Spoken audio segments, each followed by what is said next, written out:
اس پرفتن دور میں معاشرے میں بڑھتا ہوا بگاڑ اور پھیلتی ہوئی بے چینی کا اصل سبب علم نافع سے دوری ہے۔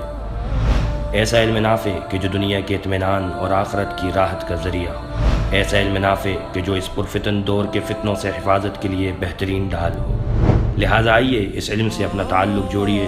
المدینہ اسلامک ریسرچ سینٹر اور ایک منارہ مسجد کی جانب سے ایک مشترکہ کوشش، 6 ماہ پر مشتمل فہم دین کورس برائے حضرات و خواتین۔ مدینہ یونیورسٹی سے گریجویٹ اساتذہ کرام کی زیر نگرانی مضامین عقیدہ و منہج، ایمانیات اور ایسے مسائل و معاملات کی تفہیم جو ایک مسلمان کی شناخت و امتیاز ہے۔ مدرس الشیخ حماد امین چاولہ۔ کتاب البیوع، اسلامی اصول تجارت کی روشنی میں جدید تجارتی مسائل، کمرشل بینکنگ، مروجہ Islamic banking, insurance, stock exchange سے متعلق شرعی رہنمائی۔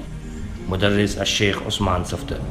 فقہ و اصول فقہ، احکام و مسائل، طہارت و نماز و بنیادی اہم عبادات سے متعلقہ مسائل کی دلائل کے ساتھ وضاحت۔ مدرس الشیخ عبداللہ شمیل۔ ہفتے میں 3 روز، منگل، بدھ، جمعرات، بعد نماز مغرب تا عشاء۔ آغاز کورس 3 اکتوبر 2017۔